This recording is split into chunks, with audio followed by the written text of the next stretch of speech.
तो friend, computer knowledge and training channel के अंदर आपका स्वागत है। कंप्यूटर हार्डवेयर की हम कोर्स की हम बात करते हैं, हम आगे बढ़ते हैं। तो मैंने पिछली वीडियोस में आपको बहुत कुछ समझा दिया था। तो कंप्यूटर के अंदर मैंने आपको बहुत सारे डिवाइसेस के मतलब पार्ट्स के बारे में बताया था। साटा क्या है, साटा टेक्नोलॉजी क्या है, साटा केबल क्या है, साटा का पार्ट क्या है, साटा की बात की साटा क्या है, इसका काम क्या है, सब कुछ मैंने आपको समझा दिया था। वीडियो जाकर देख लीजिए, समझिए। साटा हार्ड डिस्क क्या है, किस तरह से कनेक्शन होता है, ये भी मैंने आपको समझाया था। ये हार्ड डिस्क होती है, एक तरह का जो भी डेटा मास्टर होता है वो हार्ड डिस्क के अंदर होता है। इसका जी जिसको सास पोर्ट भी बोलते हैं, ये क्या है वो भी मैंने आपको बताया था। हर कंप्यूटर के अंदर ये चीज़ आपको देखने को मिलती है। इवन सर्वर के अंदर अलग से उसकी डिज़ाइनिंग की जाती है। ओके, तो मैं जब सर्वर की वीडियो लेकर आऊँगा, सर्वर का पूरा कोर्स स्टार्ट करूँगा, तो हार्डवेयर से लेकर सॉफ्टवेयर से लेकर हर चीज़ समझाऊँगा। ओके, ये सब कुछ मैंने आपको बताया था। तो वो वीडियो जाकर देख लीजिए, आपको कंप्यूटर के हार्डवेयर प्लेलिस्ट में मिल जाएगा। ओके, वन बाय वन सभी मैंने आपको चीज़ें समझाई थी। तो यहाँ पर मैंने आपको बहुत सारी चीज़ें बताई थी।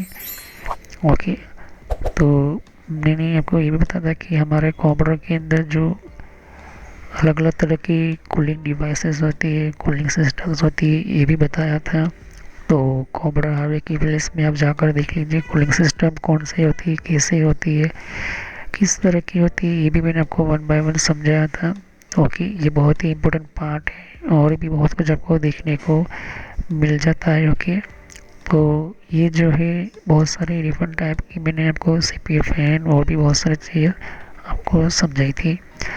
अभी हमारा डिवाइसेस के बारे में वीडियो चल रहा है, डिवाइसेस के बारे में पढ़ रहे हैं, जिसमें मैंने आपको सीपीयू और सॉकेट के बारे में सब कुछ समझा दिया था। बायोस के बारे में समझा दिया था, बायोस की प्रैक्टिकल वगैरह समझा दिया था।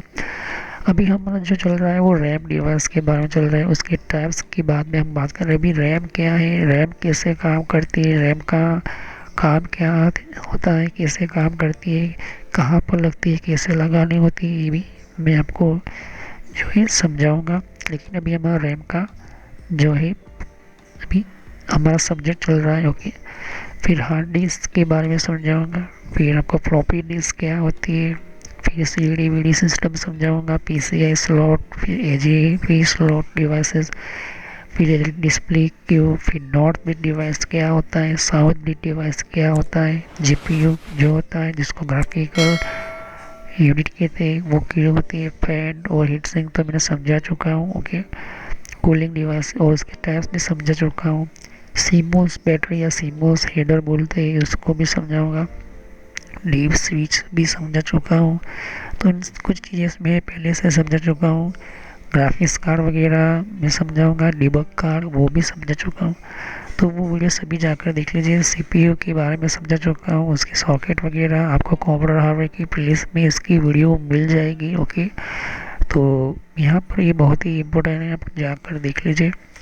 ओके, अभी तो हमारे रैम के बारे में हम पढ़ रहे हैं, तो रैम के ही हम शुरुआत करेंगे। तो ये देख सकते हो कि हमारी बायोस चिप वगैरह समझाई थी, बायोस सिस्टम्स वगैरह बताया था। ओके, बायोस की इंफॉर्मेशन जो होती है वो इंफॉर्मेशन बायोस की प्रॉपर बूट सिस्टम और भी बहुत कुछ मैंने आपको समझाया था। अभी हम जो रैम के बारे में समझ रहे हैं, रैम डिवाइस के बारे में समझ रहे हैं, उसके टाइप्स के बारे में समझ रहे हैं। तो रैम जो होता है वो क्या होती है, रैम की सिस्टम क्या होती है, रैम की टेक्नोलॉजी क्या होती है, वो मैंने आपको बता दिया था। ओके, रैम किसे कहते हैं। ओके, वीडियो जाकर देख लीजिए, वरना आपको पता नहीं चलेगा। ये हमारी रैम होती है, कंप्यूटर के मदरबोर्ड के ऊपर लगती है। ओके, कैसे लगाई जाती है वो भी आपको समझाऊंगा, कौन से टाइप की होती है। अभी उसके काम के बारे में समझना है कि रैम कैसे काम करती है। ओके, ये जहाँ पर भी आपके कंप्यूटर के अंदर होती है वो मैंने आपको समझाया था, बहुत ही रैम के बारे में समझाया था। ओके, तो ये सभी जो है रैम अलग अलग टाइप की होती है, अलग अलग रैम अलग अलग समय की जो है वो उनकी सिस्टम के हिसाब से चलती है। रैम जो होती है हमारी मेन इंपॉर्टेंट मेमोरी होती है, ओके, और हमेशा वो प्रोसेसर के साथ काम करती है। मैंने आपको ये भी समझाया था, ये वीडियो जाकर देख लीजिए। तो रैम जो होता है वो डेटा क्या होता है, वो डेटा कैसे भेजता है प्रोसेसर को, कैसे वो काम करता है, ये वीडियो जाकर देख लीजिए, वो बहुत ही इम्पोर्टेंट है। तभी आपको पता चलेगा कि कैसे काम करती है, ओके। जो भी हमारा डेटा जाता है वो बाइनरी सिस्टम के थ्रू बाइनरी लैंग्वेज में ही जाता है, ओके। और वो जो है भेजता है हमारे मदरबोर्ड की जो बसेस होती है, छोटी छोटी लाइन्स जो होती है, ओके, इलेक्ट्रिकल छोटी छोटी लाइन्स जो होती है, उस हिसाब से जो है हमारा डेटा भेजा जाता है, ओके। तो बीट क्या होती है मैंने आपको समझाया था, फिर बाइट्स क्या होती है मैंने आपको समझाया था, ये भी जाकर देख लीजिए, वरना आपको पता नहीं चलेगा। जो भी हमारे रैम के अंदर डेटा आता है, जो भी डेटा प्रोसेस होकर वो रैम के अंदर फिर से वापस जाता है, तो वो जो कुछ इस सीक्वेंस के हिसाब से चलता है, ओके। ये मैंने आपको समझाया था, जाकर देख लीजिए वरना आपको पता नहीं चलेगा। तो उसे हम कहते हैं, जो भी डेटा होता है उसे हम कहते हैं प्रोसेस डेटा और रॉ डेटा। तो रॉ डेटा जो होता है वो क्या होता है वो भी जाकर देख लीजिए, आपको समझ में आ जाएगा, ओके। ये बहुत ही इंपॉर्टेंट है। फिर मैंने आपको बताया था कि मेमोरी और उसकी मेमोरी यूनिट क्या होती है, वो जाकर देख लीजिए। मेमोरी यूनिट को मैं आपको और ज़्यादा समझाऊंगा, ओके। फिर मैंने लास्ट में बताया था कि मेमोरी क्या है, ओके। तो वो वीडियो काफ़ी बहुत ही अच्छा मैंने आपको एक्सप्लेन किया है, जाकर देखिए समझिए, ये बहुत ही इम्पोर्टेंट है, ओके। तो वरना आपको पता नहीं चलेगा, क्योंकि व्हाट इज़ मेमोरी और मेमोरी यूनिट वगैरह जो होती है, ओके। तो बेसिकली जितने भी हमारी प्रोसेस होती है वो मेमोरी के थ्रू ही डेटा प्रोसेस और इम्पोर्टेंट होती है, और रिप्लाई होती है, रिसीव होती है। जो भी डेटा हमारा निकल कर आता है हार्ड डिस्क में से वो सीधा हमारे रैम पर जाता है, और रैम से फिर वो डेटा प्रोसेसर के ऊपर जाता है। प्रोसेसर जो इसके ऊपर प्रोसेस करता है, चेक करता है कि ये डेटा कौन सा है, ऑडियो है, वीडियो है, वो जो भी हो, फिर वो आउटपुट फिर से वो रैम को भेजता है, और अगर वो डेटा हार्ड डिस्क में जाना है तो वो हार्ड डिस्क में जाएगा, ओके। तो हार्ड डिस्क जो है ये इसे कहते हैं हार्ड डिस्क, ये परमानेंट मेमोरी होती है जो कायम के लिए, मतलब कि जब भी हम कोई भी हमारी लाइट भी चली जाएगी तब भी ये डेटा जो है वो स्टोर करके रखता है, ओके। ओके, ये चीज़ होती है हमारी हार्ड डिस्क, ओके। तो जो भी हमारी विंडोज़ ऑपरेटिंग सिस्टम इंस्टॉल होती है उसे हम कहते हैं सिस्टम सॉफ्टवेयर। और जो भी हमारे सॉफ्टवेयर जो होते हैं, प्रोग्राम जो होते हैं, जैसे कि मैंने नोटपैड बोला, माइक्रोसॉफ्ट वर्ड बोला, जो भी डेटा, उसे हम कहते हैं एप्लीकेशन सॉफ्टवेयर। इसको भी काफ़ी मैंने एक्सप्लेन करके समझाया है, तो वो वीडियो जाकर देख लीजिए। तो इन सभी की वीडियोस मैंने आपको बताई हुई, जाकर आप देखिए और समझिए। आज हम ये समझेंगे कि राइट एंड रीड ऑपरेशन क्या है, राइट एंड रीड ऑपरेशन किसे कहते हैं, ओके। ये बहुत ही इम्पोर्टेंट है। तो कहने का मतलब ये है कि जो भी हमारा डेटा हो, एक्स वाई जेड जो भी डेटा हो, छोटे से छोटा खुद का ऑपरेटिंग सिस्टम का भी डेटा क्यों ना, खुद का ऑपरेटिंग सिस्टम क्यों ना हो, वो कैसे ऑपरेट होता है, कैसे ऑपरेशन होता है, ये आज हम सीखेंगे, समझेंगे, क्योंकि ये बहुत ही इम्पोर्टेंट है। तो कंप्यूटर के अंदर ये राइट होने वाला, मतलब कि लिखने वाला डेटा, वो लिखा हुआ रीड करने वाला डेटा जो होता है उसे कहते हैं प्रोसेस, और उसी प्रोसेस को हम बोलते हैं ऑपरेशन, ओके। तो ये डिवाइसेस कैसे करते हैं, किस तरह से होता है, इन सब कुछ जो है मैं आपको समझाऊंगा।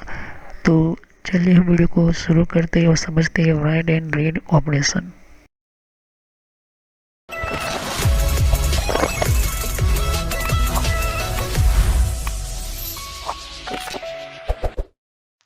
तो फ्रेंड्स, वीडियो शुरू करने से पहले मैं मैसेज देना चाहता हूँ कि इस तरह से आपको यूट्यूब में पहले आपके जीमेल से लॉगिन कर लेना है। मोबाइल हो तो मोबाइल से लॉगिन कर लेना है, यूट्यूब ओपन कर लेना है, या यूट्यूब की एप्लीकेशन आप ओपन कर सकती हो, ओके। यूट्यूब की एप्लीकेशन या फिर ब्राउज़र में इस तरह से आपको टाइप करना है कंप्यूटर नॉलेज इन ट्रेनर।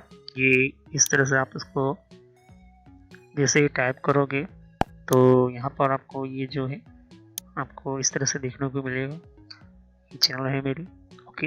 अब इस चैनल के अंदर आपको ये जो देख सकते किस तरह का आइकॉन भी है, और आपको इसके ऊपर इस तरह से कनेक्ट आपको क्लिक करना है। तो यहाँ पर कंप्यूटर नॉलेज चैनल का जो मैंने ये पुराना नेम है ये सोशल नॉलेज एंटरटेनमेंट, ये जो पुराना मेरा चैनल का नाम है, हालांकि मैंने बदला नहीं है क्योंकि आप कंफ्यूज ना हो। तो इस तरह से आप मेरे चैनल पर आ जाओगे। यहाँ पर बहुत सारे आपके कंप्यूटर की कोर्स की वीडियो मिलेगी और बहुत ही इम्पोर्टेंट और एडवांस लेवल पर जितना आप नॉलेज नहीं समझा होगा उतना ज़्यादा आपको सब कुछ मेरे चैनल पर मिल जाएगा। तो यहाँ पर जैसे ही नीचे स्क्रॉल डाउन करते हो तो बहुत सारे आपको अलग अलग तरह की आपको वीडियोस मिल जाएंगे। वीडियोस पर जैसे क्लिक करोगे तो और भी बहुत कुछ आपको देखने को मिलेगा। ओके, तो यहाँ पर हार्डवेयर, नेटवर्क, सॉफ्टवेयर, यहाँ तक कि एडवांस एथिकल हैकिंग और सर्वर की भी वीडियो लेकर आऊँगा।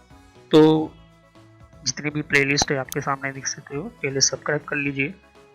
बेल आइकन पर क्लिक करके ऑल पर क्लिक करना है, जिससे कि जितने भी मेरी नई वीडियो होगी वो आप मिस ना कर दो और टाइम टू टाइम आपको पता चल जाए कि ये नई वीडियो जो है और नया जो भी कॉन्सेप्ट होता है, जो भी आपको सिखाने के लिए एक इम्पोर्टेंट पार्ट होता है, वो आपको मिल जाएगा। तो आपको सर्च इसी तरह से करना है, कंप्यूटर नॉलेज ऑन ट्रेनर के नाम से। ओके, तो जैसे प्लेलिस्ट पर आप क्लिक करते हैं तो आपको प्लेलिस्ट में बहुत कुछ आपको मिलेगा।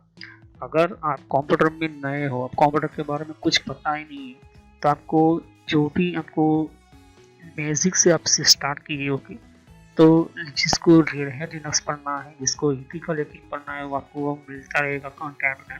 तो जो नई टेक्नोलॉजी माइक्रोसॉफ्ट के बारे में, तो माइक्रोसॉफ्ट से शुरुआत कीजिए। यहाँ पर आपको बेसिक से शुरुआत कीजिए। अब हार्डवेयर का ज़्यादातर मैं वीडियो अपलोड करता हूँ, जैसे कि जितना हो सके मैं इसको कम्प्लीटली कंप्लीट करूँगा इस कोर्स को। फिर नेटवर्क का आप देख सकते हो कि नेटवर्क का कोर्स जो है, जिनको नेटवर्क नहीं पता, कंप्यूटर की प्रॉब्लम में आता है, नेटवर्क का कॉन्सेप्ट क्लियर नहीं, एडवांस लेवल पर कंप्यूटर की पॉलिसी वगैरह, ऑपरेटिंग सिस्टम किससे इंस्टॉल करते हैं ये भी समझा है यहाँ पर, वो भी बताया यहाँ पर। विंडोज 7, 8.1, विंडो 10, 11 सब कुछ। और गूगल के अंदर डिफरेंट टाइप के ब्लॉगर वगैरह जो होती है, इनकी प्रोडक्ट्स वगैरह, और भी जीमेल वगैरह, पेटीएम क्या होता है, और भी बहुत कुछ आपको मैंने समझाया यहाँ पर। ओके, तो जितने भी आप देख सकते कि एंड्रॉइड क्या है, एंड्रॉइड की ट्यूटोरियल्स और मोबाइल डिवाइसेस वगैरह वो भी अपलोड करता रहता हूँ। जीमेल के बारे में आपको पता नहीं है, जीमेल क्या है, कैसे काम करता है, किस तरह से इसको अपडेट, इसके नए नए फीचर्स आए, वो भी देखिए। और कंप्यूटर के कप के अंदर हर विंडोज़ के अंदर कंट्रोल पैनल होता है, कंट्रोल पैनल की प्लेलिस्ट है।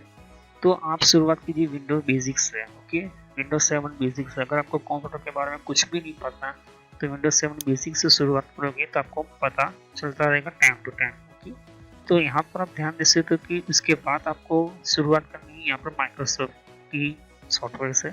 ओके, तो यहाँ पर माइक्रोसॉफ्ट जो है बेसिक ऑफिस वगैरह, माइक्रोसॉफ्ट वर्ड, उसके अंदर काफ़ी एडवांस लेवल को मैं सिखाया यहाँ पर। उसके बाद आप कंट्रोल पैनल के बारे में समझिए, इसके बारे में आप समझिए और देखिए। सभी वीडियो मेरी पार्ट वाइज होती है, ध्यान से। ओके, और साथ ही फिर आपको जो है यहाँ पर कंप्यूटर हार्डवेयर का नॉलेज लेना है कि कंप्यूटर के अंदर कौन कौन से पार्ट्स वगैरह जो होती है, कैसे काम करते हैं, एडवांस फीचर्स वगैरह, और भी हैकिंग वगैरह समझनी है। फिर एक रेड लिनक्स करके भी आता है यहाँ पर, ये भी बहुत पॉपुलर है, ये भी कोर्स बहुत पॉपुलर है, तो ये भी देखिए। तो सभी वीडियो कोर्स जो है वो जेन्युइन है और काफ़ी इम्पोर्टेंट होता है यहाँ पर, आपको समझने के लिए ही मैंने आपको बताया यहाँ पर। और फायरवॉल क्या होता है, फायरवॉल क्या होता है, फायरवॉल टेक्नोलॉजी क्या होती है, ये सब कुछ मैंने समझाया यहाँ पर। तो जैसे जैसे मैं कंटिन्यू करते जाऊँगा, नया नया वीडियो अपलोड करता जाऊँगा। ओके, तो उसके अलावा मेरे फेसबुक पेज के ऊपर भी आप विजिट कर सकते हो। ओके, तो फेसबुक पेज के ऊपर मैं टाइम टू टाइम जो है मैं अपना सिस्टम जो है अपना जितना भी हो सकता है उतना उसको मैं कंटिन्यूसली अपडेट करता रहता हूँ। तो आप मेरे फेसबुक पेज से जुड़ सकते हैं यहाँ पर। ओके, तो कोई भी एक इम्पोर्टेंट जो डिफरेंट टाइप की जो लेवल का जो एक, जिन लोगों को पता नहीं होता है कि कोर्सेज वगैरह जो होती है वो किस तरह से इम्प्लीमेंट होती है यहाँ पर, इसके अंदर यूज़ कैसे होता है, इन सबको मैंने यहाँ पर दे सकती हो कि मैंने हर टाइम टू टाइम में अपना सिस्टम के वगैरह जो है यूज़ और अपलोड करता रहता हूँ यहाँ पर। ओके, तो जितने भी प्ले लिस्ट है उनको वन बाय वन समझिए। ओके, ऐसा नहीं कि डायरेक्टली मुझे ये सीखना है, आप सीख सकते हो। अगर आपके पास पहले से बेसिक का नॉलेज है तो आप चाहते हो कि हार्डवेयर की नॉलेज लेना चाहते हो तो हार्डवेयर की नॉलेज ले सकते हो। उसके अलावा आप नेटवर्क पढ़ना चाहते हो, नेटवर्क भी पढ़ सकते हो। सर्वर की वीडियो अभी आने की थोड़ी देर लगेगी, सर्वर की टेक्नोलॉजी आने में थोड़ी देर लगेगी, क्योंकि हार्डवेयर और नेटवर्क दोनों का पूरा कोर्स पूरा होने के बाद मैं सर्वर का वीडियो लेकर आऊँगा। ओके, तो बेसिक से शुरुआत कीजिए। अगर कंप्यूटर के बारे में कुछ भी नहीं पता, इसे क्लिक करोगे तो सभी वीडियो जो होती है मेरी पार्ट वाइज होती है। ओके, तो इस तरह से वीडियो देख सकती है कि जो है आपको देखनी है वन बाय वन करके। ओके, और जितने भी कॉन्सेप्ट होती है विंडोज 7 से लेके, जिनको पता है कंप्यूटर क्या है, किस तरह का काम करता है, तो आप बेसिक से शुरुआत कीजिए। ओके, और जिनको एडवांस लेवल पर सीखना है तो हार्डवेयर वगैरह सीखिए, नेटवर्क वगैरह सीखिए। ओके, तो मैं जितना हो सके मेडिकल में एंटर किया हुआ है कोर्स, और पुराना नेम आपके सामने है और नया नाम मैंने एंटर करके रखा हुआ है। तो चले हम वीडियो को शुरुआत करते हैं और सभी वीडियो को पार्ट वैसे देखिए। तो कोई भी कंप्यूटर हो, डिजिटल हो या ना हो, कोई भी डेटा हो, उसका मेन इम्पोर्टेंट यही होता है कि वो डेटा को राइट कर सके और रीड कर सके। इसी हिसाब से जो है कंप्यूटर को कंप्यूटर बनाया गया या फिर उसको कहा गया है। मतलब कि जो भी डेटा है हमने डाला हुआ है वो हमें उस हिसाब से प्रोसेस करके हमें उसको रिजल्ट दे या फिर रिजल्ट निकाल कर हमें दे। ओके, तो ये जो आप ध्यान से जैसे कि राइट करने वाला डेटा, रीड करने वाला ऑपरेशन जो भी होता है वो हमारा कंप्यूटर के हिसाब से होता है। तो अब ये जो है उस कंप्यूटर के अंदर जो मेन जो हमारा इम्पोर्टेंट होता है वो ऑपरेशन सक्सेस कौन करवाता है, हमारा रैम। ओके, और वो रैम जो होती है हमेशा हमारे मेन मदरबोर्ड के ऊपर होता है। ओके, हर कंप्यूटर का मेन बोर्ड होता है, सिस्टम बोर्ड या सिस्टम टेक्नोलॉजी बोर्ड बोलते हैं। और वही जो है ये जब तक पावर होगा तब तक ही वो डेटा अंदर स्टोर रखेगा। लेकिन जैसे डेटा का जो पावर है, मतलब कि पावर चला गया या फिर आपने कंप्यूटर को बंद कर दिया, तो वो जो भी अपने डेटा इसके अंदर स्टोर है, इसने जो किया हुआ है वो निकल जाएगा। ऐसा ना हो इसलिए हम दूसरा मेमोरी सिस्टम रखते हैं जिसे हम कहते हैं hard disk technology. Hard disk technology, hard disk memory, इसको सेकेंडरी मेमोरी बोलते हैं, सेकंड टेक्नोलॉजी बोलते हैं। इसके अंदर हम जो file folder operating system Windows हो 7 हो या विंडो 10 हो, जो भी हो, वो डेटा कहाँ पर स्टोर होता है, हमारे हार्ड डिस्क के अंदर।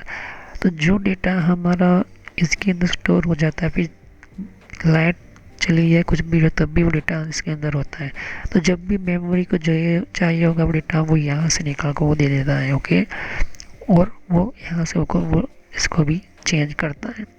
अब बात ये आती है कि राइट और रीड क्या होती है हमारे इस रैम के अंदर।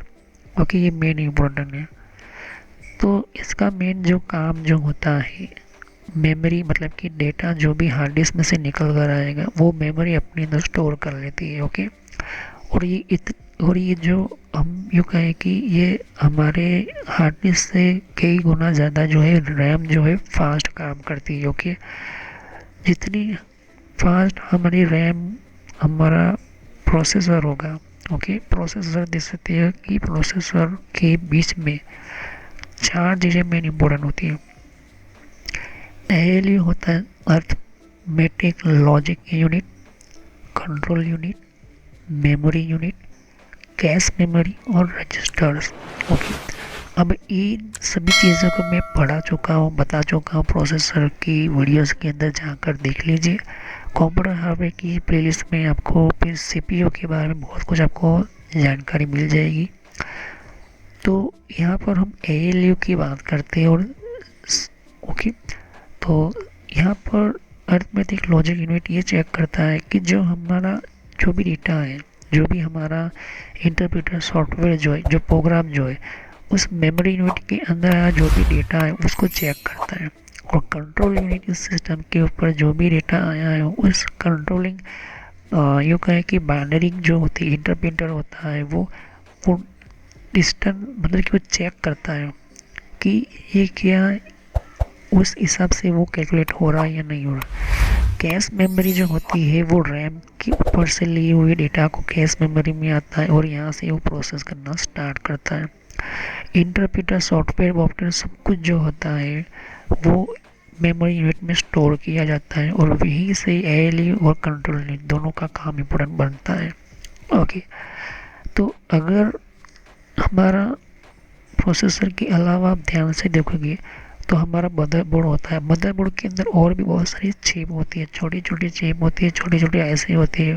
उसके अलावा एक और चिप होती है जिसको हम नॉर्थ बीट साउथ बीट, ये भी एक तरह का प्रोसेसर ही होता है, लेकिन इसके अंदर डिसीजन लेने की क्षमता नहीं होती, ये प्रोसेस नहीं करता। ये सिर्फ कौन सा डेटा जो आया है उसको कहाँ पर भेजना है वो ये तय करता है। ओके, तो इनपुट आउटपुट इसको मिलता है।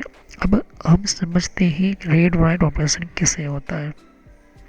वो जो मैंने अभी समझाया सब कुछ, वो एक सिंपल वे में आपको मैंने समझाने की कोशिश की है। अब यहाँ पर हम समझते हैं कि डिजिटल क्या होता है।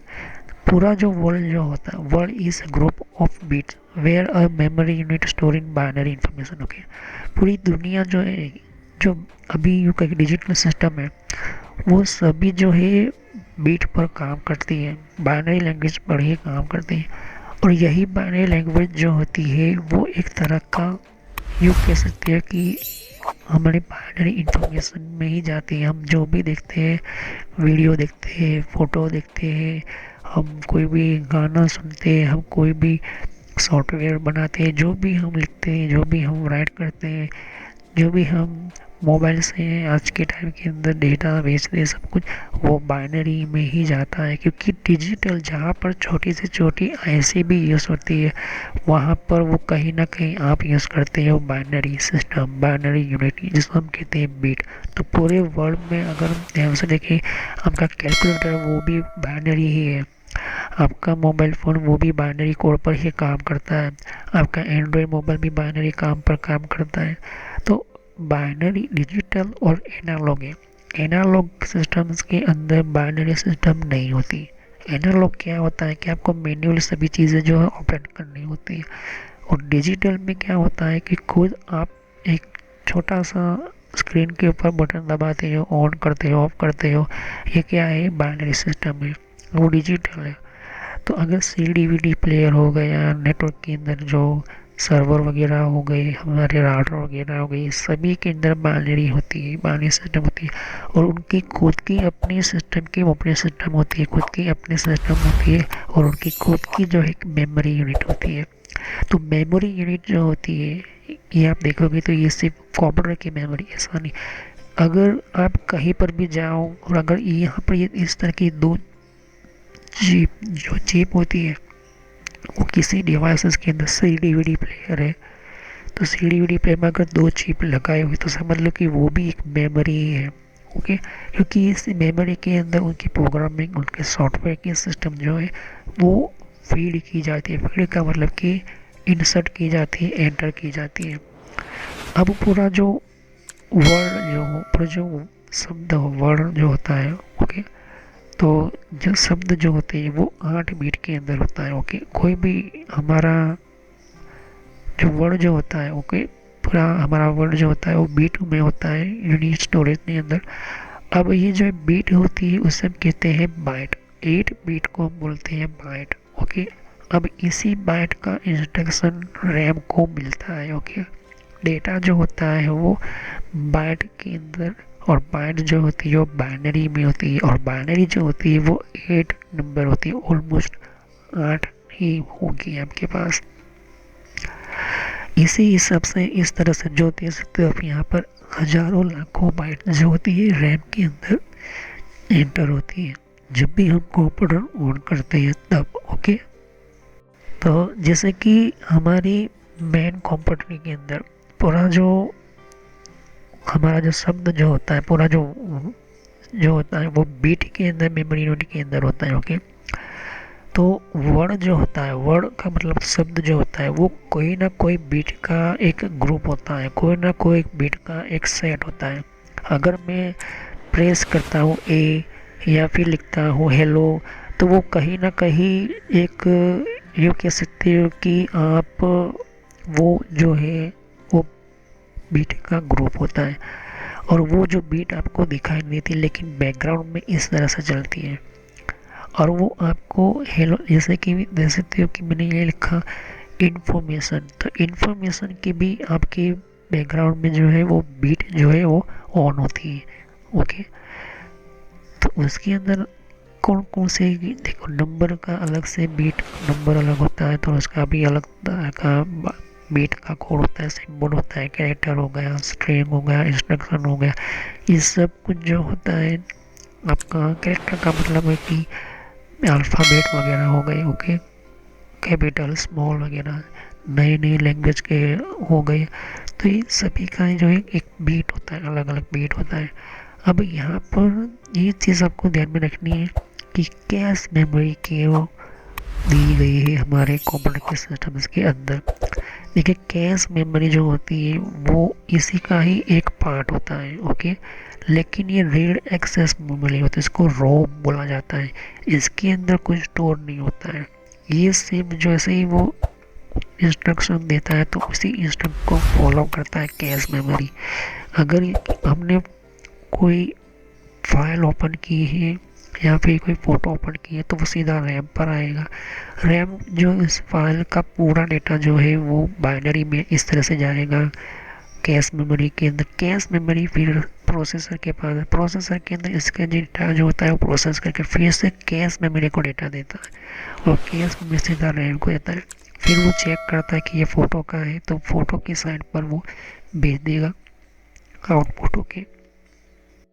तो यहाँ पर मेमोरी जो यूनिट, इसको हम कहते हैं मेमोरी यूनिट बोलते हैं, और वो हमेशा डेटा की जो लाइन जो होती है वो इस हिसाब से चलती है, डेटा की लाइंस के हिसाब से दे सकते हो। यहाँ पर कभी भी डेटा को बीच में से ब्रेक नहीं करेगा। जैसे कि कंप्यूटर का आपने ऑन किया तो पहली दूसरी और तीसरी मेमोरी यूनिट काम करना स्टार्ट करेगी, उसके अंदर डेटा आना शुरू करेगा, ओके। फिर ऑपरेटिंग सिस्टम को लोड करेगा, अपने अंदर डेटा के अंदर रखेगा। फिर जैसे ही वो जैसे से आगे जाएगा उस हिसाब से जो है मेमोरी आपकी रैम जो है वो यूज़ होती जाएगी। इस वजह से जो है आपका सिस्टम जो है वो काम जो है वो आप कहते हो कि मुझे जो है रैम आगे बढ़ानी है, मुझे रैम की साइज बढ़ानी है, क्यों? क्योंकि इसी कारण से, ओके। दूसरा होता है address selection line. Address selection line जो होती है, सिलेक्शन लाइन क्या होती है, वो हमारी सिस्टम खुद ही हमारी तय करती है, हमारे खुद मेमोरी यूनिट तय करती है, ओके। ये चीज़ आपको ध्यान में रखनी होती है। और तो यहाँ पर होता है कंट्रोल लाइन्स होती है, ओके, जो बहुत ही इम्पोर्टेंट तरीके से आप दे सकते हो, चेक कर सकते हो। तो कंट्रोल लाइन्स क्या करती है कि जो भी डेटा प्रोसेस होकर आया है उसकी भी मेमोरी यूनिट होनी चाहिए, तो इस हिसाब से कंट्रोल लाइन भी रखती है, ओके। तो हर जगह आपका डेटा आता जाएगा और रैम अपने ऊपर ले लेती है, ऐसा नहीं होता है, ओके।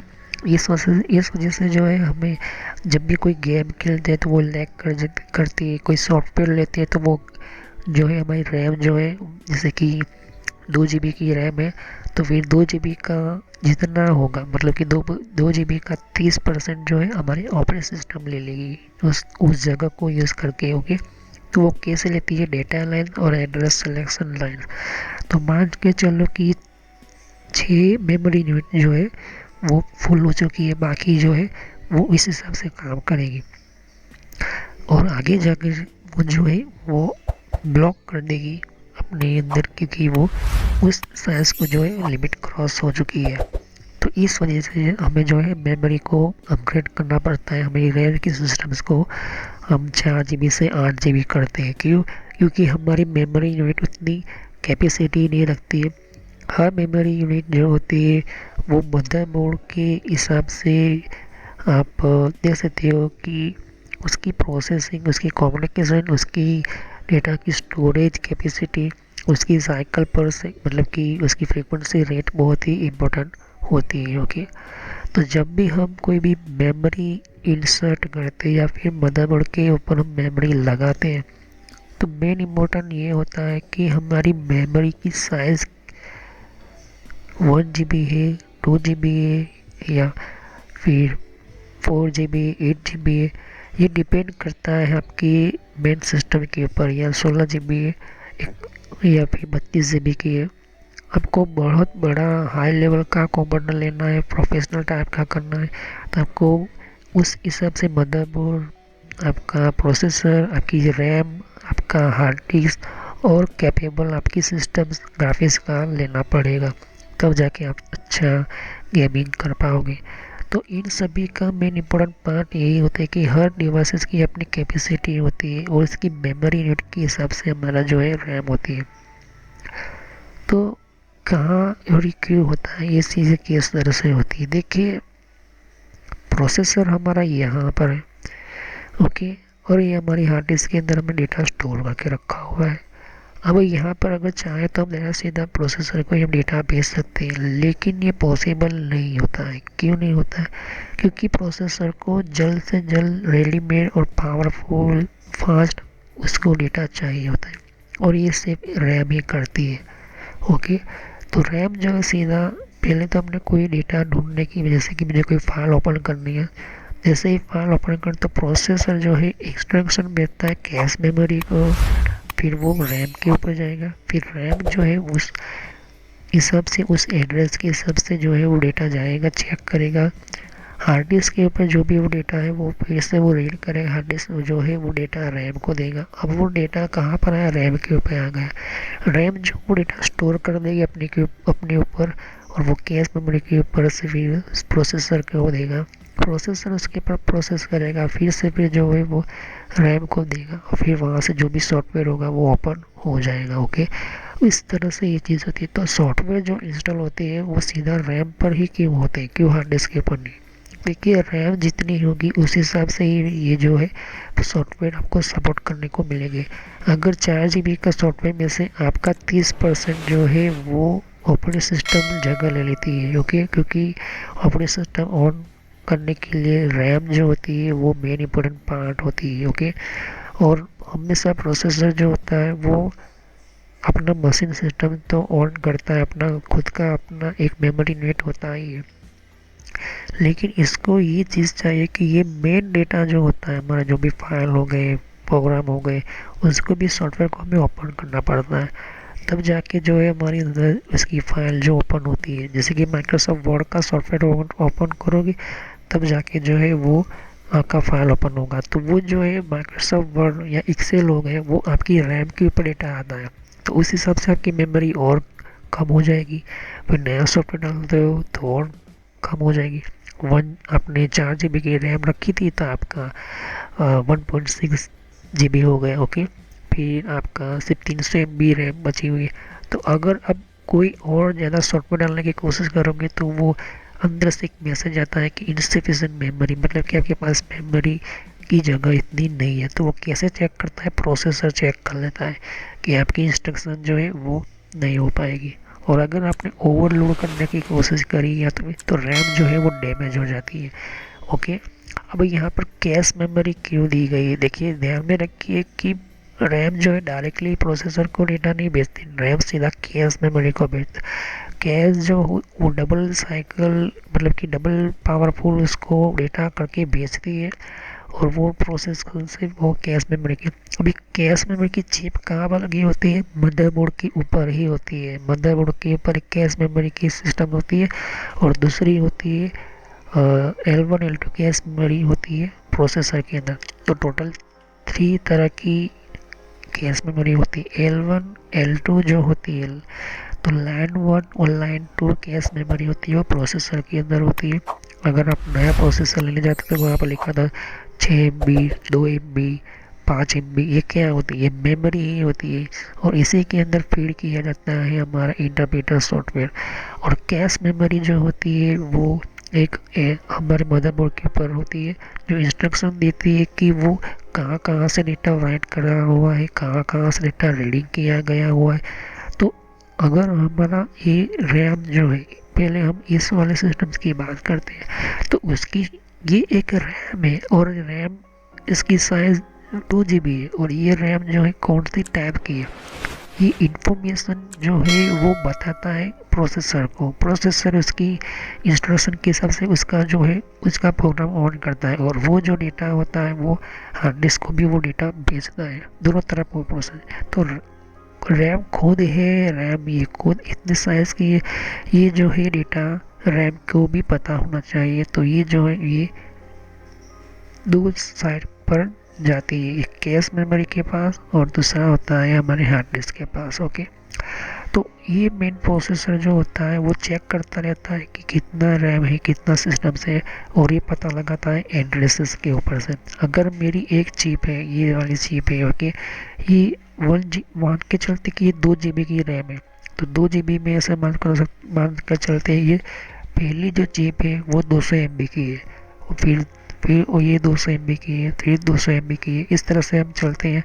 ओके, तो अगर जैसे जैसे ये एड्रेस बार के थ्रू ये राइटिंग होगा वो फुल होता जाता है, धीरे धीरे धीरे धीरे आगे करके, धीरे धीरे आगे करके इसके अंदर मान के चलते ऑपरेटिंग सिस्टम इसके अंदर लोड हुई, ऑपरेटिंग सिस्टम से डेटा आया, फिर यहाँ से प्रोसेसर, तो वो जो है 1 2 3 4 5 मेमोरी यूनिट फुल हो गई। ओके, और डेटा भी उसको भेजना है, ट्रांसफ़र करना है, तो इसी के अंदर सबसे ये एड्रेस लाइन कुछ इस तरह से होती है, देख सकते हो यहाँ पर। तो एड्रेस राइटिंग ऑपरेशन कुछ इस तरह से होती है। ओके, अब उसी जो डेटा जो उसको मिला है, ओके, अब वो रीडिंग भी करना पड़ेगा, मतलब उसका डेटा कौन सा मिला है वो भी प्रोसेसर चेक करेगा, तो वो जो ही रीडिंग डेटा अंदर से बाहर निकलेगा तब भी वो वहाँ से उसी एड्रेस बार का यूज़ करता है, देख सकते हो। ओके, क्योंकि मैंने कहा था कि 4 बिट और 4 बिट 8 बिट बनता है। ओके, मैंने आपको समझाया था पिछले वीडियोस में। तो जब भी हमारा कोई भी मदरबोर्ड लेते हैं तो मिनिमम आप 2 रैम की सिस्टम पर रखें, इसको कहते हैं चैनल। तो पहला स्लॉट चैनल, सेकंड, तो अगर हम 2 रखते हैं तो एक रैम के ऊपर लोड नहीं पड़ेगा, दूसरा जो उसका काम बांट लेगा। ओके, और इस हिसाब से जो है आपका काफ़ी अच्छा परफॉर्मेंस होता है, फास्ट होता है। लेकिन ध्यान में रखना कि दोनों एक ही कंपनी की होनी चाहिए और दोनों जो है एक ही साइज़ की होनी चाहिए। ओके, ये अच्छा होगा क्योंकि ये बहुत ही इम्पोर्टेंट, फ्रीक्वेंसी तो सेम होनी चाहिए, जैसे कि ये 1.7 गीगाहर्ट्ज़ तो वो भी 1.7 गीगाहर्ट्ज़ ही होनी चाहिए। ओके, इसके अंदर आपको 2 GB है तो ये भी 2 GB की होनी चाहिए, इस तरह से आपको रखना ज़रूरी है, बहुत ही इम्पोर्टेंट है। ओके, तो मेमोरी यूनिट क्यों हम रखते हैं, ये मेन इम्पोर्टेंट हो गया। ओके, मेमोरी यूनिट जो होती है, ये मेमोरी यूनिट ही हमारा जो है मेन इम्पोर्टेंट पार्ट होता है। कौन से टाइप की आप रैम ले रहे हो, किस तरह की मेमोरी इसको सपोर्ट करने वाला मदरबोर्ड है, ये भी आपका इम्पोर्टेंट है। लेकिन मेमोरी यूनिट जो होती है वो जो बनकर आती है वो सीधा कंपनी के थ्रू बनकर आती है, और उसके अंदर भी जो है 300-200 MB का खुद का रैम का खुद का अपना सॉफ्टवेयर, उसका प्रोग्राम डाला जाता है। ओके, यहाँ पर चीज़ आपको मैं समझाऊंगा। ओके, तो रैम की हिस्ट्री हम समझेंगे, रैम कहाँ से बनकर आई थी, इसकी क्या ज़रूरत इतनी पड़ी है, मैंने आपको समझा तो दिया, लेकिन ये आइडिया कहाँ से निकल कर आया, उसकी शुरुआत ही अगर रैम नहीं होती तो आज के टाइम के अंदर कंप्यूटर कैसा होता है, तो फिर यूँ कहें कि अगर रैम की डिवाइसेस ही ना होती तो उस टाइम के अंदर कौन कौन सी दिक्कतें आती थी, तो उसको मैं आपको समझाऊंगा। ओके, तो ये प्राइमरी मेमोरी और सेकेंडरी मेमोरी कैसे बनी ये भी मैं आपको समझाऊंगा। तो thanks for watching video, have nice next one continue this topic. तो सब्सक्राइब करो, लाइक करो और सभी वीडियो को पार्ट वाइज देखो वरना आपको पता नहीं चलेगा। तो मैं नेक्स्ट वीडियो में यहीं से शुरू करूँगा हिस्ट्री के बारे में, तो तब तक के लिए सभी वीडियो को देखो और समझिए। तो thank you, have nice day.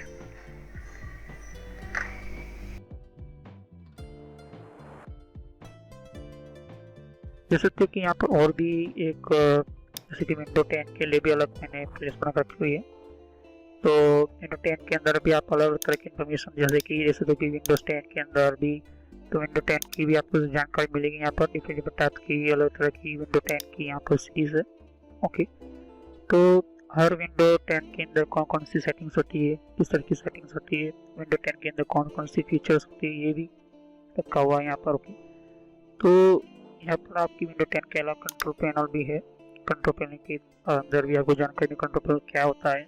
Okay, और आप इसी तरह की कंप्यूटर हार्डवेयर का कोर्स आपको ये इम्पोर्टेंट है, या भी सीखिए, और कंप्यूटर नेटवर्क का भी कोर्स कंटिन्यू कर रहा हूँ यहाँ पर। ओके, तो जहाँ पर आपकी जिस फील्ड के अंदर आपको इन्फॉर्मेशन चाहिए, साथ ही मैंने जीमेल किस तरह से बनाना, जीमेल क्या है, Gmail port forwarding, Gmail system, Gmail ID के अंदर क्लोनिंग किस तरह से करी जाती है, यहाँ पे जीमेल के अंदर किस तरह से हम लेबल क्रिएट करते हैं, यहाँ पर ये भी सिखाया मैंने यहाँ पर। ओके, तो आगे जाके आप देख सकते हो कि और भी बहुत सारी यहाँ पर वीडियो है विंडोज 10 के यहाँ पर। ओके, तो मैंने पेटीएम, मिंत्रा, याहू, ट्विटर क्या होती है, ट्विटर के कौन कौन सिक्योरिटी फीचर कौन कौन से, फेसबुक क्या है, फेसबुक के अंदर कौन कौन से फीचर्स वगैरह होते हैं यहाँ पर हमें बताया यहाँ पर। तो यहाँ पर आपको देख सकते कि और भी बहुत सारे आपको बेसिक कंप्यूटर यूजर पर क्लिक करना है, यहाँ पर बेसिक कंप्यूटर नॉलेज के ऊपर, क्योंकि ये बहुत ही इम्पोर्टेंट है। और जब तक अपना आपको कोई कंप्यूटर की नॉलेज नहीं तो आप बेसिक पे ही स्टार्ट कीजिए। ओके, तो ये इम्पोर्टेंट है आपके लिए। और कुछ में फ्रॉड कॉल वगैरह होते हैं, कुछ वेबसाइट, कुछ कमांड के अंदर क्या करना है, कब फायरवॉल किस तरह से यूज़ करना है, ये भी मैं बताया यहाँ पर। तो मैं आगे नेक्स्ट लेवल पर बताऊंगा। ओके, एंड्रॉइड का भी मैंने समझाया, एंड्रॉइड मोबाइल फ़ोन के अंदर क्या होती है किस तरह से। तो वीडियो पर जैसे क्लिक कर तो बहुत सारे आपको वीडियोस मिलेंगे, लेकिन मैं कहूँगा कि आप प्ले लिस्ट में जाकर ही हर तरह की यहाँ पर वीडियोस को कंटिन्यू करें। ओके, तो सभी वीडियोस जो होती है पार्ट वाइज होती है। ओके, तो हर पार्ट के अंदर आपको अलग तरह की नॉलेज मिलेगी। ओके, और कोई भी क्वेश्चन होता है आप मुझे कर सकते हो। अभी ये जो मेरा नेम है वो पुराना नेम है क्योंकि मैंने रखा हुआ है, लेकिन जो रियल नेम है आपको इस तरह से सर्च करना है यूट्यूब की प्लेलिस्ट के अंदर, आपके मोबाइल के अंदर, और आपके कंप्यूटर के अंदर भी आप यूट्यूब चलाते हो तो इस तरह से आपको कंप्यूटर नॉलेज ट्रेनर यही नाम एंटर करना है। लेकिन मैं पुराना नाम इसलिए रखा हुआ है क्योंकि आपको पता चले कि ये दोनों चैनल एक ही है मेरी। ओके, तो thanks for watching my video. Have nice day. Next time I will continue new topic, मैं नए कंप्यूटर में कंटिन्यू करूँगा। ओके, तो थैंक यू।